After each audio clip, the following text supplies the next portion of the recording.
산상수훈으로 오늘을 살다 시리즈 오늘 13번째 시간인데 제목을 마음으로도 살인하지 말라. 따라하실까요? 마음으로도 살인하지 말라. 아멘이십니까?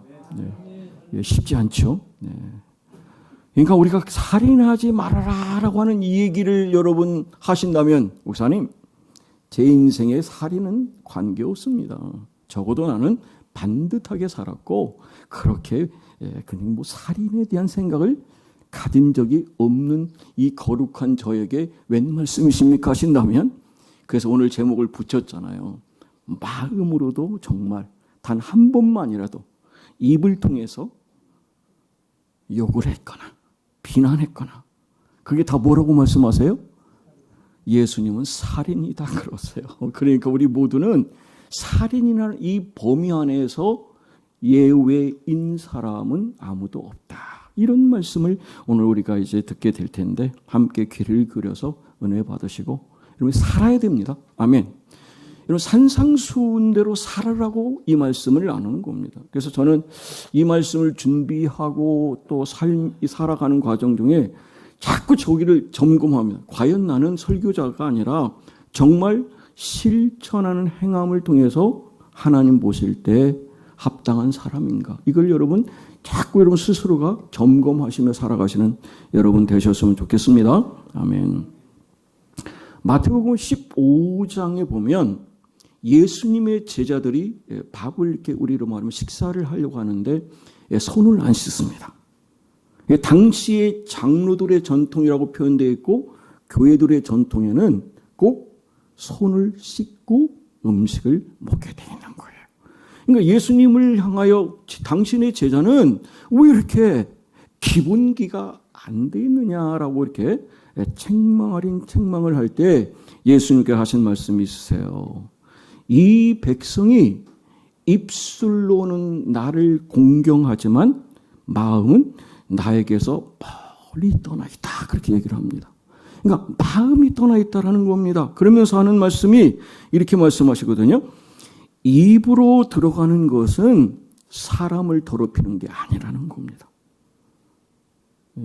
그러시죠? 네. 입으로 들어가는 거. 그러니까 입으로 들어간 건 어차피 뒤로 나오는 배설물이기 때문에 크게 문제가 안 되는데 오히려 입에서 나오는 그것이 사람을 더럽힌다라고 말씀하시면서 하신 말씀이 너희는 내 말을 듣고 깨달아라라고 하신 말씀이 뭐냐면 입으로 들어가는 게 무엇이든지 뱃속으로 들어가서 뒤로 나가는 줄 모르니 하신 다음에 그러나 입에서 나오는 게 어디서 나오냐? 우리의 이 마음에서 나온다 하시면서 그것이 사람을 더럽히는데 그 살인 그리고 간음, 음행, 도둑질, 거짓 증언 이런 비방이라 이렇게 이런 것들이 사람을 더럽히는데 그러나 손을 씻지 않고서 먹는 것은 사람을 더럽히지 않는다. 바로 이 말씀을 가지고 오늘 본문에 들어가려고 합니다. 그럼 예수님께서 틀림없이 살인하지 말라고 그냥 시작한 게 너희가 들었거니와 살인하지 말라 이렇게 얘기를 하고 계시거든요. 우리가 모르는 바 아니라는 겁니다. 이미 알고 있지만 그 살인의 범주가 아니라 좀 더 깊이 들어가야 하는데 이 살인하지 말라는 말은 누구나 동의할 수 있죠. 이런 믿지 않는 사람들도 동의하죠. 어린아이도 마찬가지고 아무리 문명사회도 틀림없이 살인은 절대 금기된 것을 다 아는 사실인데 예수님은 거기에 멈추지 않는다는 겁니다. 더 깊은 내면에 들어가서 정말 이 율법의 표면이 아닌 우리의 깊은 행동 속에서 어떻게 구체적으로 행함으로 표현하나. 그래서 이 태반 자궁이라고 하는 게 어디로부터 시작되냐면 우리의 마음에서 시작된다는 겁니다. 마음에서 시작된다. 그럼 사람은 뭐를 보죠? 손과 발을 봅니다. 그러나 예수님은 마음을 보세요. 사람은 피를 흘려야 살인이라고 말하지만 하나님은 그의 마음속에 미운 마음이 들면 이미 너는 살인자와 같다라고 말씀합니다. 누군가에게 욕을 하면 그 너도 똑같은 살인자예요. 누구에게 여러분 비난하거나 정죄하면 너도 살인자와 똑같다. 하겠다라고 오늘 말씀하고 계시거든요. 그러니까 이거는 단지 사람을 죽이지 말라고 하는 이런 윤리적인 강의가 아니라 정말 우리의 마음 깊은 곳에 감추어진 이 살인의 그 씨앗, 이 쓴뿌리를 뽑아내라고 말씀하고 계시다는 것이죠. 그래서 여러분, 우리 살인을 생각해 보면, 살인은 성경에서 보면 죄를 지은 인간이 가장 먼저 행한 일이 뭘까요? 예배의 실패입니다. 관계의 실패입니다. 그리고 한마디로 말씀드리면 결국은 살인을 일으킨 겁니다. 우리 기억하시는 창세기 4장 8절에 보면 이렇게 말씀하거든요. 가인이 그의 아우 아벨에게 말하고 그들이 들어있을 때 가인이 그의 아우 아벨을 쳐 죽이니라 그랬어요. 쳐 죽였다고 되어 있습니다. 그러니까 이 가인이 갑자기 살인자가 됐다는 말씀이 아니라 가인의 마음속에서는 이미 여러 번 아벨을 죽일 생각과 마음으로 있었기에 그것이 행동으로 옮겨졌다. 그러니까 여러분, 아벨의 제사 예배를 연락했을 때 가인의 얼굴이 낯빛이 변했다 그렇게 나오거든요. 얼굴이 변했다는 얘기입니다. 얼굴이 변했다고 하는 것은 그의 마음의 평정이 무너지고 마음이 무너졌다는 거죠. 그래서 여러분, 하나님 가인에게 묻습니다. 죄가 문에 엎드려 있다라고 되어 있어요. 이 말씀을 저는 와닿아요. 그러니까 죄가 문 밖에 가만히 서 있지 않고 엎드려 있다가 기회와 틈을 타면 사탄 마귀가 우리를 딱 잡아가듯이 그렇게 우리를 언제든 그런 살인에 가까운 그런 길로 인도하신다. 그래서 마음의 문이 열기만 하면 그냥 늑달같이 달라들어서 덮치는 것이 사탄 마귀의 살인의 영이다. 그래서 여러분, 살인은 손에서 시작되는 것이 아니라 우리의 마음 문 앞에 엎드린 죄를 받아들이는 순간 누구나 이 일을 이룰 수 있다는 겁니다. 성경 말씀을 제가 9장 6절을 보면 이렇게 말씀하고 계시거든요. 무릇 사람이 피를 흘리면 사람이 그의 피를 흘릴 것이니, 이 말씀이 와닿아요. 그 이유는 하나님이 자기의 형상대로 사람을 지으셨다. 그러니까 여러분, 왜 우리가 존귀합니까? 왜 존귀한가? 여러분, 돈이 있다거나 배워서 쓸모가 있어서가 아니라 하나님의 형상을 가지고 있는 존재이기 때문에 그렇습니다. 그러니까 우리는 최고의 하나님의 축복이 뭐냐? 하나님의 형상대로 하나님의 동등한 이런 놀라운 축복을 우리에게 부어주셨는데, 문제는 누군가에게 음해하거나 욕하거나 저주하거나 살인하는 행위는 결국 뭐예요? 하나님이 세우신 존귀한 형상을 내가 의도적으로 무너뜨리는 것이다. 그러니까 사람을 때리거나 사람 면전에서 이렇게 여러분 욕을 퍼부는 행위는 그를 상하기 이전에 하나님의 형상을 손상시키는 일이다. 그렇기 때문에 하나님 앞에 이거는 분명한 살인죄를 범하는 거기 때문에 하나님은 엄중하게 예수님을 통해서 경고하신 것이죠. 그러니까 여러분, 누군가를 미워하는 게 여러분 단순한 감정의 문제 아니지 않습니까? 하나님이 존귀하게 만드신 존재를 내 마음속에서 의도적으로 지워버리는 겁니다. 에이, 저런 인간 차라리 없었으면 좋겠다. 아이고, 저놈 인간 안 보면 정말 살겠는데 왜 이렇게 맨날 나타나고 불편하게 하나. 아이고, 저놈 인간 망했으면 좋겠다. 이런 말이 여러분 나도 모르게 여러분 무의식적으로 튀어나온다면 하나님은 이미 내 입술에서 살인의 냄새를 풍기고 있다고 말씀하시는 거죠. 오늘 본문을 보면 예수님은 살인을 세 가지로 말씀하시는데요. 첫 번째는 분노예요. 분노. 두 번째가 욕이고 세 번째가 저주와 정죄입니다. 그러니까 이 세 가지가 따로 떨어져 있는 것이 아니라 분노가 여러분 올라오면 어떻게 되죠? 나도 모르게 입에서 고운 말이 안 나오잖아요. 그럼 뭐가 나와? 욕이 나오잖아요. 욕이 반복되면 여러분 심판하게 됩니다. 정죄하게 됩니다. 저 인간 안 돼. 저거 틀려먹었어. 이렇게 얘기를 하면서 내 마음이 굳어집니다. 돌 같은 굳은 마음이 되면 아무리 그 사람 이쁜지 돼도 이쁘게 보여 안 보여? 경험적으로 말씀해 보세요. 안 보이잖아요. 내 스스로가 이러면 안 되겠는데 함에도 불구하고 내 안에 이미 돌같이 굳어진 인격이 결국 사람을 살리는 쪽이 아니라 죽이는 쪽으로 가는 게 인지상정이란 말을 쓰기가 좀 그렇습니다. 그래서 여러분 에스겔서 11장 19절 마음에 와닿아요.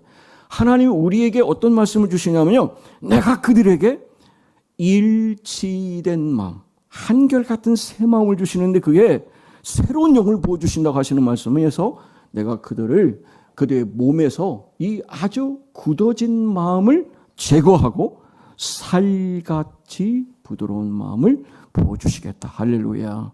우리가 이 놀라운 이 마음을 갖지 않으면 틀림없이 오늘 그러잖아요. 형제에게 노하는 자마다 심판을 받게 된다. 누구에게 얘기를 하시고 계세요? 이웃집 사람입니까? 저 멀리 있는 사람입니까?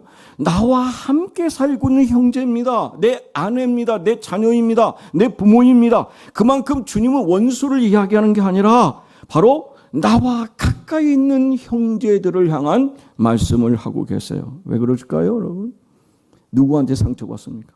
가까운 사람한테 상처를 받잖아요. 가장 오래 남은 분노는 멀리 있는 사람이 아니라 나와 가장 가까운 사람을 통해서 느끼잖아요. 부모 자녀의 사이에 있습니다. 부부 사이에 있습니다. 형제 자매 사이에 있습니다. 성도와 성도 사이, 목회자와 성도 사이에도 있을 수 있다. 남의 한 말은 그냥 지나칠 수 있습니다. 그런데 나와 관계 있는 그 사람이 말하는 그놈의 일은 내 가슴에 박히니까 곰 씹는다 그러잖아요. 내 가슴에 새기고 또 새겨가지고 이렇게 하는 부분. 그러니까 헬라어에서 이 분노는 두 단어가 있는데요. 하나는 두모스라고 하는데 이거는 불같이 확 타올랐다가 싹 사그라지는 거예요. 대체적으로 그러시잖아요. 그죠? 확 올라왔는데 금방 풀려지잖아요. 그죠? 이게 두모스라는 의미입니다. 그런데 오르게라고 하는 이 다른 단어는 마음에 오래 담아두는 분노를 말해요. 그러니까 삭히는 분노죠. 그러니까 곰씹는 분노. 그러니까 겉으로는 웃지만 속으로는 여전히 칼을 가지고 가는 이런 우리의 심정을 말하는 것이죠. 그러니까 이 두모스는 불꽃같이 확 타오르지만 오르게는 독과 같이 우리 몸 전체를 죽게 만드는 그런 부분이에요. 그래서 여러분 이 오래된 품은 분노는 쉽게 여러분 해결이 안 되잖아요. 좋은 기억은 지우고 아팠던 기억을 남기는 게 여러분 어떻게 보면 안타까운 우리의 모습. 한 사람의 전체를 보고 그를 올곧게 세워야 되는데 내 상처의 그 렌즈로만 그 사람을 바라보니까 그 꼴 보기가 결코 쉽지 않습니다. 저 인간 원래 그런 인간이야. 내가 잘못 봤을 뿐이야. 저거 변할 인간 아니야. 저런 인간은 정말 사라져야 될 인간이야. 이런 이 마음속의 살인은 이미 주님께서 너는 이미 살인을 시작했다라고 말씀하시는 거죠. 에베소서 4장 26절인데요. 분을 내어도 죄를 짓지 말고 해가 지도록 분을 품지 말아라 그랬어요. 여러분 여기서 중요한 것은 분노 자체가 아니라 품지 말라는 말씀입니다. 품어서는 안 될 일, 그게 바로 분노다. 이런 분노가 올 수 있잖아요. 상처받을 수 있습니다. 억울할 수 있습니다. 그러나 품어서는 안 된다고 말씀하세요. 품는다는 건 내 안에 자리를 주는 겁니다. 내 안에 하나님의 그 놀라운 은혜와 감사와 감격 자리에 내가 탄식하고 슬픔 가운데 어둠의 세력이 나를 지배하면서 그 자리를 내줘서 기회가 있으면 그를 비난하고 기회만 있으면 어떻게든지 저를 욕하거나 불평하게 하는 그 내 마음의 자리를 내어주는 걸 하나는 원치 않기 때문에 마음에 품지 말라고 말씀하세요. 이런 부분을 여러분 가슴에 기억하시고 새기셔야 됩니다. 그냥 오늘 설교 하나에 지나는 말로 끝내신다면 여러분 뭐 산상수훈 할 이유가 뭐 있습니까? 그냥 다른 말 하면 축복입니다. 잘 되실 줄 믿습니다. 여러분들 꼭 기억하셔야 돼요. 품는다는 거 내 안에 자리를 내주는 건데 키우는 겁니다. 먹입니다. 잠자리를 마련해줘요. 그러니까 여러분 이 분노를 품으면 분노가 손님으로 잠시 왔다가 내 안에 주인으로 자리를 잡게 됩니다. 그러면 처음에는 내가 분노를 잡은 줄 알지만 나중에는 어떻게 분노가 나를 딱 붙잡고 나를 끌어가. 그러니까 여러분 내가 하고서 내가 왜 그랬나를 모른다라고 여러분 범죄자들 하는 얘기가 그냥 나온 게 아니라고 저는 생각해요. 그래서 에베소 4장 27절에 보면 마귀에게 틈을 주지 말아라 그랬습니다. 그러니까 마귀에게 여러분 뭐가 분노는 바로 마귀의 발판과 같다는 겁니다. 분노는 지옥이 마음에 놓는 작은 다리. 그러니까 그 다리를 타고 악한 생각이 오고 왜곡된 판단이 들어옵니다. 그 다리를 타고 용서하지 않은 마음에 영이 나를 붙잡으면 누구도 그럴 수 있다라는 겁니다. 그래서 여러분, 혈기가 많은 사람을 마귀가 가장 좋아하는 이유는 말 잘 들으니까. 싹 한번 들어 올리면 확 올라와. 그러면 마귀 의도대로 탁탁 되잖아요. 아, 요거 봐라. 넘어가네. 또 넘어가네. 그러니까 마귀가 가장 좋아하는 사람은 혈기가 있는 사람이라 얘기해요. 그러니까 마귀가 그러면 100이면 100번 다 무너뜨릴 수 있고 그렇게 사용해. 그러니까 화만 돋구기만 하면 언제든지 폭발할 수 있는, 한마디로 시한폭탄과 같다. 오늘 예수님 이어서 말씀하시는데요. 형제에 대해서 라가라. 이게 여러분 욕이란 말이잖아요. 이게 히브리어식 욕설인데 이 텅 빈 놈, 쓸모없는 머리가 빈 놈, 이런 의미가 있습니다. 자, 이 욕설을 왜 하나님은 예수님을 통해서 심각하게 다루냐? 이건 단순한 소리가 아니라 우리의 마음속을 전달하는 배달부가예요. 그러니까 내 속에 있는 걸 밖으로 표출하기 때문에 그렇습니다. 여러분, 마음에 존중이 있으면 말이 함부로 나옵니까? 아닙니다. 존중의 말 합니다. 마음에 멸시가 있으면 내 입에서 여러분 멸시의 말이 툭 터져 나와서 상대방을 가슴 아프게 하고 힘들게 하는 거거든요. 그래서 욕은 단순히 입이 거친 것이 아니라 욕은 상대를 하나님의 형상으로 보지 않고 내 감정의 쓰레기통으로 보는 것이기 때문에 그렇습니다. 칼은 여러분 몸을 찌르잖아요. 그런데 말은 우리의 영혼을 찌릅니다. 칼에 찔린 상처는 병원에 가서 여러분 금방 치료받을 수 있습니다. 그러나 말에 찔린 상처는 수십 년이 지나도 여전히 내 가슴 속에 꽉 나를 옥죄이고 있는 모습을 봐요. 어떤 말은 한 번 듣고 평생 나를 따라다니잖아요. 너는 안 돼. 너 같은 놈은 쓸모없어. 너 때문에 내가 못 살아. 너 같은 놈은 더 이상 필요 없어. 이런 말이 여러분 귀에 들어오면 그 마음에 집을 짓는 겁니다. 그러면 그 사람의 자존감도 믿음도 관계 미래도 다 갉아먹기 때문에 그의 인생의 가치관이나 존재감이 무너지게 되는 거죠. 그러면 우리가 입으로 사람을 살릴 수도 있고 죽을 수도 있다. 그래서 잠언에 말하잖아요. 죽고 사는 것이 어디에 달려있다? 혀의 권세에 달려있다. 할렐루야. 그래서 여러분 온전하게 말하는 사람을 하나님께서는 온전한 자라고 말씀하시죠. 말의 실수가 그렇다는 얘기죠. 바로 우리의 혀는 생명의 도구로 쓰일 수도 있지만 살인의 도구로 쓰일 수 있다. 여러분 가정이나 교회에서 어떤 말을 하고 계십니까? 성도에 대해서, 목회자에 대해서, 여러분 자녀에 대해서, 배우자에 대해서 어떤 말투를 사용하십니까? 우리는 칼을 들지 않았다고 안심할 수 있는데 그러나 하나님은 우리의 혀끝을 보신다는 사실, 입술에 묻은 독을 보시고 농담처럼 던진 멸시를 보시고 기도 제목으로 포장된 비난을 엄중하게 바라보신다. 여러분 말은 사라지지 않습니다. 말은 누군가 영혼에 깊이 또아리 들고 있습니다. 그 일로 인해서 평생 가슴앓이 하는 사람들이 있습니다.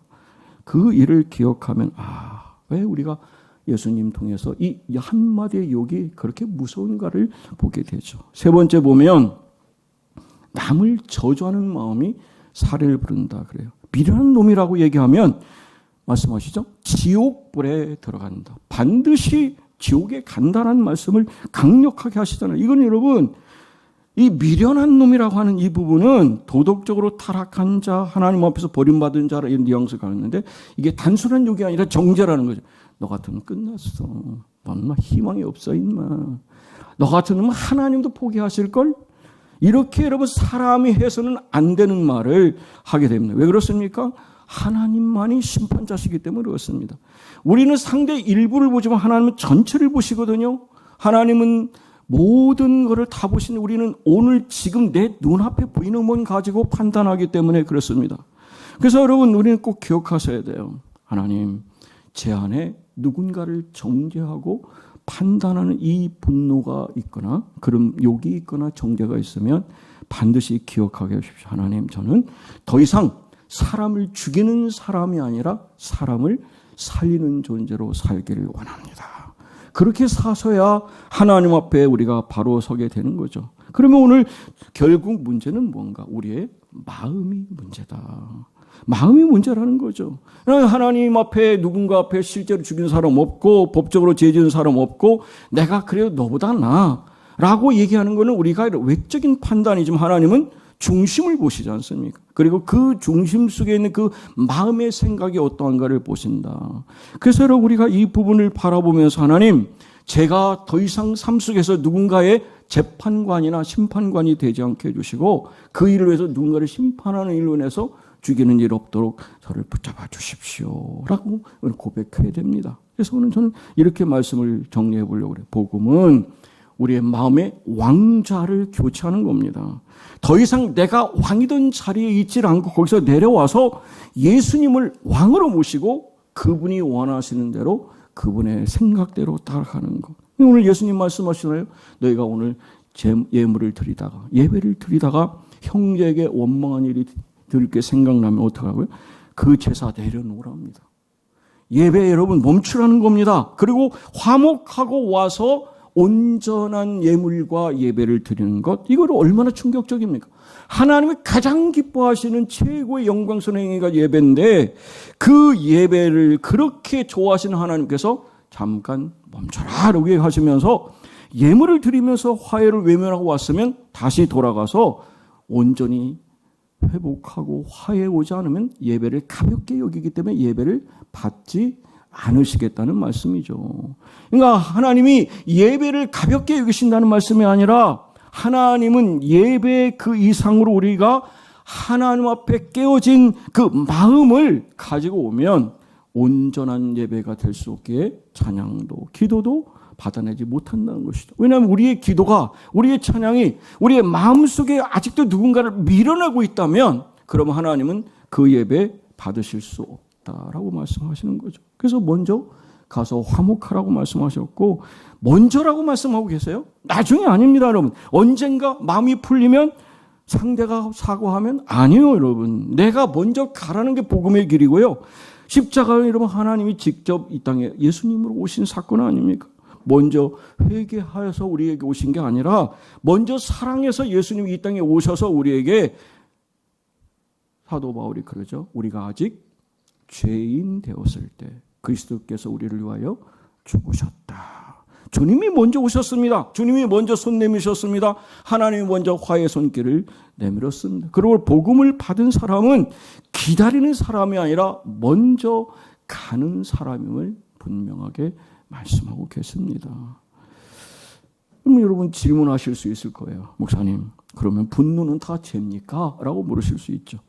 불의를 내고도 벌을 보고도 화내지 말라는 말입니까? 예수님도 성전에서 분노하시지 않았습니까? 라고 여러분 물으신다면 맞습니다. 예수님도 분노하셨습니다. 그런데 예수님의 분노와 우리의 분노는 다릅니다. 예수님의 분노는 자기 자존심이 상해서 나온 분노가 아닙니다, 여러분. 예수님의 분노는 하나님의 영광이 짓밟힐 때 나온 거룩한 분노, 우리가 의분이라고 얘기를 하죠.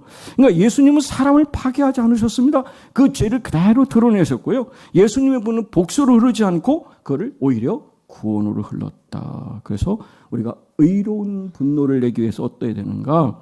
자기 문제 때문에 분노하면 그거는 안 된다는 거죠. 내 자존심, 내 체면, 내 손해, 내 감정 때문에 폭발하는 것은 결코 거룩한 분노가 아닙니다. 그리고 두 번째로 인간 자체를 향해, 그 사람이 여러분 아무리 잘못했어도 그 사람 자체에 대한, 여러분 죄에 대한 부분에 대한 것을 얘기할 수 있겠지만 그 사람 자체를 향해 분노하면 결코 안 된다. 죄는 미워도 사람은 미워하지 말라는 말도 있지 않습니까? 그리고 세 번째는 하나님의 허락 없이 분노하면 안 됩니다. 말씀드리죠. 하나님 분명히 내가 심판자다. 내가 판단하는 거지 너는 판단하는 거 아니야. 너는 이제 용서하는 게 히브리서 10장 30절인데요. 원수 갚는 것이 내게 있으니 내가 갚으리라고 말씀하세요. 그러니까 용서하는 것은 우리가 해야 할 일이고 원수 갚는 것은 하나님의 일이라는 거. 심판은 하나님의 자리인데 내가 그 부분을 판단하면 틀림없이 하나님의 자리를 내가 차고 그 일을 하기 때문에 하나님은 그 일을 원치 않으신 거죠. 사랑하는 성도 여러분. 그러면 왜 이렇게 예수님은 강조해서 이렇게 얘기하실까요? 한마디로 말씀드리면 예수님처럼 되라고 말씀하고 계신 거예요. 왜 우리가 형제를 미워하지 말아야 돼요? 예수님 우리를 미워하지 않으셨습니다. 왜 우리가 용서해야 됩니까? 예수님 우리를 용서하셨기 때문에 그렇습니다. 왜 우리가 먼저 화해됩니까? 하나님이 그리스도 안에서 우리를 먼저 화해하셨기 때문에 우리가 하나님의 원수였고 반역자였지만 하나님은 우리를 사랑하셔서 예수 그리스도의 사랑으로 우리를 버리지 아니하시고 십자가에 달리셔서 말씀하시죠. 아버지 하나님, 저들의 모든 죄를 다 용서해 주세요 그랬습니다. 자기들이 하는 걸 몰라서 그렇습니다. 여러분 자녀들 키울 때 그래 안 그래요? 자기들이 하는 걸 몰라서 그렇게 하는 거예요. 여러분 저도 집에 은총이 키우면서 정말 상상할 수 없는 짓을 할 때가 있거든요. 몰라서 그러는 거라니까요. 그렇게 생각하면 이해 못할 게 뭐가 있습니까? 그러니까 오늘 예수님께서 자기들이 하는 거를 알지 못하기 때문이라 이게 바로 복음인 겁니다. 분노할 권리가 가장 큰 분이 용서하셨고 심판할 권리가 가장 크신 분이 대신 죽으셨고 정죄할 수 있는 유일한 분이 우리를 대신해서 품으시고 안으신 사건, 이게 십자가의 사랑 사건 아닙니까? 적어도 우리가 이런 부분에서 보면 성령께서 우리 안에 부으신 예수님의 마음을 가지고 나와 함께하는 공동체, 또 그와 함께하는 사람들을 세우는 일에 적어도 저와 여러분은 하나님 보실 때 합당한 사람으로 화해 또 평화의 사도로 쓰임받는 여러분 되시기를 주님의 이름으로 축복합니다. 우리 힘으로 되게 어렵기 때문에 아멘이 이렇게 약하신 거 압니다. 그래서 우리는 그래요. 목사님 알겠습니다. 근데 저 못하거든요. 그 사람 생각만 피가 자주 하셨잖아요. 해보세요. 피가 거꾸로 쏟아. 용서할 힘이 없어요. 맞습니다. 우리 힘으로는 안 됩니다. 그래서 성령이 필요한 거예요. 그러니까 율법은 우리에게 살인하지 말라고 명령하는데 그러나 성령은 우리 안에 사랑할 능력을 부어주신다. 할렐루야. 그렇기 때문에 성령 안에서 우리는 사랑할 수 있고 새 마음을 주시기 때문에 새 영 새 사람으로 굳어진 돌 같은 마음이 살같이 부드러운 마음으로 갈 수 있습니다. 로마서 8장인데요. 우리가 육신이 연약해서 할 수 없었던 것을 하나님께서 하셨다고 말씀하세요. 바로 우리가 하나님께서 성령을 통해서 예수를 닮은 사람으로 빚어주신다. 녹여주시고 빚어주시고 하나님의 영으로 채워주셔서 하나님의 사람으로 사용하실 줄 믿습니다. 그러면 분노하는 사람이 여러분 품는 사람이 되고요. 욕하던 사람이 축복하는 사람이 되고 정죄하는 사람이 그를 위해 기도하는 중보하는 사람이 돼요. 그러니까 사람을 죽이던 입술이 사람을 살리는 입술이 되는 거, 이것이 나의 의지가 아니라 살아계신 성령 하나님이 내 안에서 나를 그렇게 이끌어 가신다. 바로 이런 부분에서 우리는 오늘 본문에 나온 이 마음으로도 살인하지 않을 수 있는 방법이 뭐냐.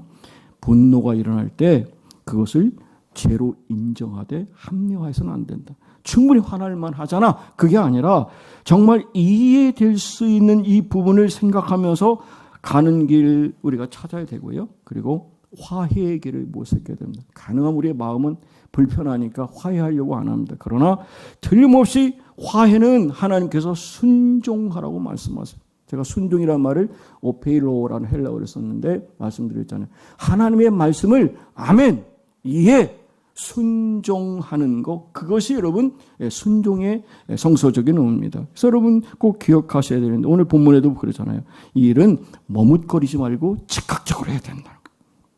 함께 가는 사람에게 즉시 그 자리에서 화해하지 않으면 그 일로 인해서 내 마음에 분노가 굳어집니다. 생각이 습관이 됩니다. 습관이 성품이 되면요 감당할 수 없어요. 그래서 여러분 성품이 운명이라는 말을 저는 그 작가가 한 얘기가 좀 마음에 그렇구나. 나를 오늘 이렇게 만드는 게 나의 어떤 성격 기질이 내 운명을 좌우하는 거 아니냐. 그러므로 분명히 성경은 빨리 끊어야 된다는 겁니다. 빨리 십자가 앞으로 가져가야 된다는 겁니다. 빨리 성령님께 맡겨야 된다는 겁니다.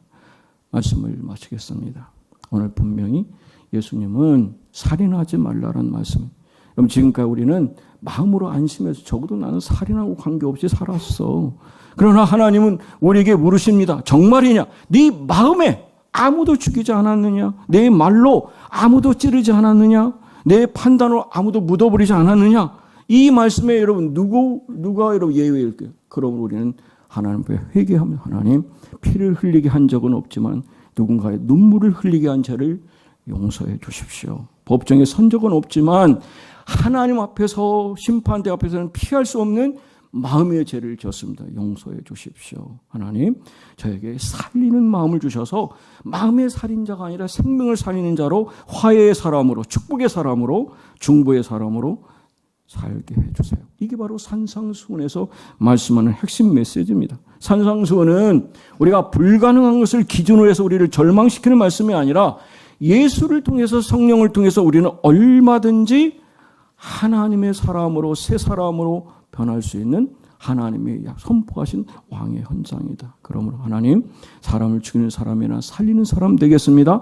분노를 품는 사람이 아니라 십자가에 내려놓는 사람이 되겠습니다. 욕하는 사람이 아니라 축복하는 사람이 되겠습니다. 정죄하는 사람이 아니라 중보하는 사람이 되겠습니다. 한마디로 나는 여기서, 오늘 여기서 작은 예수로 예수님처럼 살아가겠습니다. 바로 그 일을 통해서 내가 그렇게 가슴 아파했던 내 가족일 수 있고, 배우자일 수 있고, 자녀일 수 있고, 부모일 수 있고, 교회 안의 성도일 수 있고, 누군가 오랫동안 가슴 아리하는 누군가를 다시 살릴 수 있습니다. 사랑하는 여러분, 이 시간 여러분 마음속에 누군가 떠오르지 않습니까? 그 이름이 떠오르는 거 우연 아닙니다. 그리고 그 얼굴이 떠오르는 거 감정이 아닙니다. 오히려 성령께서 여러분 마음에 초청일 수 있습니다. 오히려 그 사람을 용서하고 축복하고 여러분이 먼저 연락을 하시면 오늘 당장 만나지 못해도 마음의 칼을 내려놓으면 하나는 틀림없이 더 이상 여러분과 저를 심판의 자리가 아니라 주님의 손에 맡겨서 하나님 은혜 가운데 세우실 줄 믿습니다. 분노를 내려놓는 것은 지는 것이 아닙니다. 용서하는 것은 약한 것이 아닙니다. 화해를 선택하는 것은 자존심 없는 행동이 아닙니다. 그것은 바로 예수님을 닮는 것입니다. 십자가는 하나님의 약함처럼 보였지만 그 십자가를 통해서 모든 사람을 살렸습니다. 용서는 패배처럼 보이지만 그곳에서 우리가 그동안 마음에 있던 이 정말 가슴 아래한 이 모든 것이 순간 다 풀릴 수 있는 그런 놀라운 일이 일어나게 됩니다. 그래서 오늘 작은 예수로 살기를 원합니다. 교회에서, 가정에서, 또 공동체에서, 여러분 있는 곳에서 정말 하나님의 놀라운 이 은혜 가운데 사는 저와 여러분 되시기를 주님으로 축복합니다. 에베소 4장 30절 말씀으로 마치겠습니다. 하나님의 성령을 슬퍼하게 하지 마십시오 했습니다. 여러분 성령 안에서 구속의 날까지 인침을 받았다. 그러면서 이렇게 말씀하세요.